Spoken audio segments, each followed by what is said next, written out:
Wandering Singh. Today I'm going to talk to you about why American-made jewelry is better than jewelry from overseas. And the three main points I'm going to talk to you about today is American-made jewelry brings more aid to the economy. It also is more better quality. It doesn't tarnish as fast as jewelry from overseas. I have a demonstration I'm going to show you, or items to show you about that. And then also the last point is it keeps the environment cleaner. American-made jewelry, by aiding the economy, it brings in more money, more people are hired in America, more money is moving throughout the society, like cash in and out.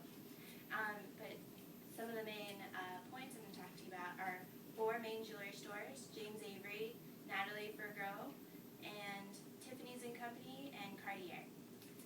James Avery and Natalie Forgot are both American-made jewelers. James Avery started in 1954, and Natalie Forgot is based outside of New York City, and it's predominantly the last 10 years she started, I believe. I couldn't find an exact date for you, but most of my information comes from Tiffany's & Co., Cartier, and Natalie Forgot's websites.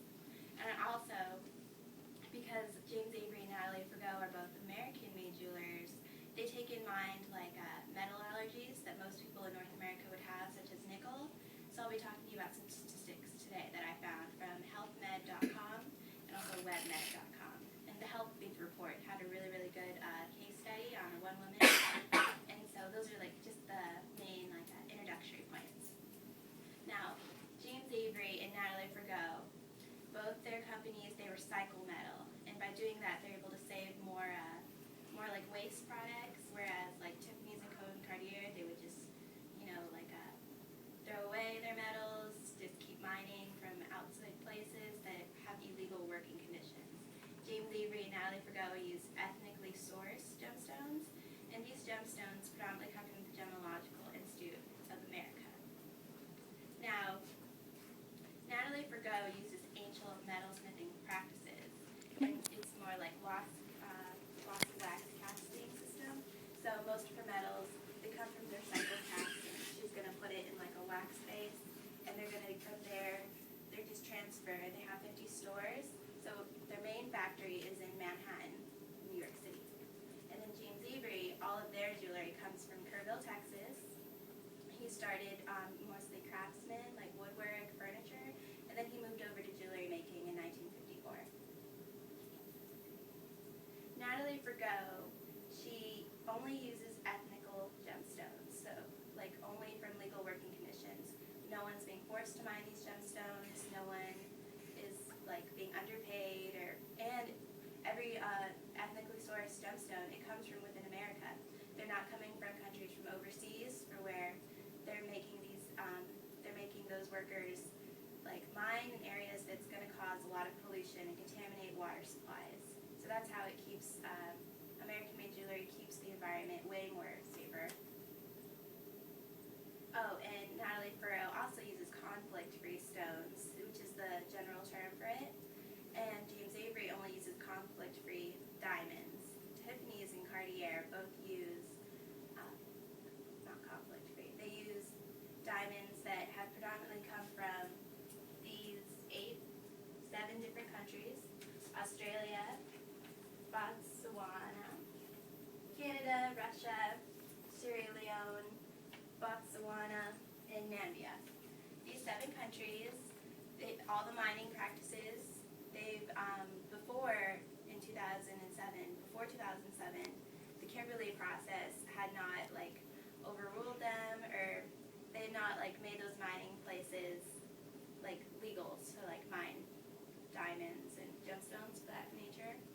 And so once 2007 hit, the Kimberley process was a system developed by multiple governments, and these governments allowed these places to be mined. So Tiffany's been using these places to mine their jewelry. Cartier, recently in 2007, they stopped taking their gemstones from Burma, because Burma is where all of their gemstones coming in, they were being misclaimed. So gemstones that were labeled Amherst, they weren't real. And so they had to stop using in Burma, and once Tiffany's realized this in 2007, they stopped using Burma as well to mine specific gemstones. But most of Tiffany's and Cartier, they take from these 7 places, and so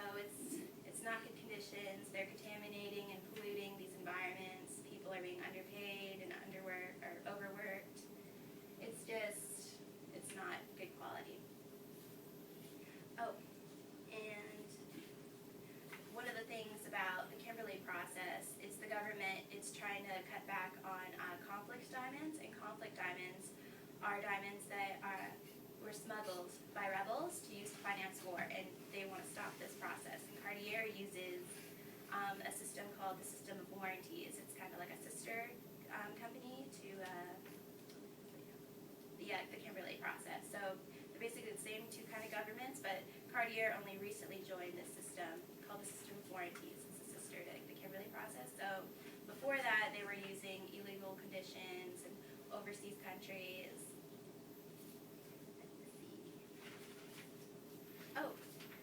According to the healthbeat.com, they found a study on August 16th, 2012, that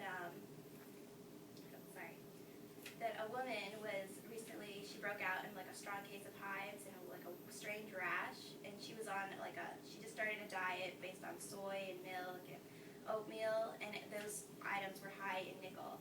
And so the doctor diagnosed her as she's been consuming too many foods with high increase in nickel. And nickel is an allergy that 15% of people have in North America have this kind of allergy, nickel allergy. And so when she was diagnosed with nickel, she ended up being okay in the end, but it was a big shock to her because she didn't realize that foods could be high in nickel. And based on these pie charts, they show that Tiffany's metals, they can't actually be traced back to any reliable source. Like, there's no documentation. 79% of Tiffany's metals, they can't be traced back. And then I have one more. And then I have two chains to show you real fast. This is a James Avery chain, and this is a costume jewelry chain. 95% of costume jewelry comes from China. And so I bought them at roughly the same time. They've just been in the same kind of area. And one has already started to tarnish. I leave them in the same place in my room. I haven't really taken them out, and they've just been there, and already one started to turn. And so that's one of the interesting facts. Oh, and last but not least, I'd like to show you Natalie Ferrero. They base everything out of New York City. James Avery comes from Kerrville, Texas. And in conclusion, the reason why American made is better over overseas is it gives more aid to the economy. It's better quality from the diagram or the demonstration, and also it's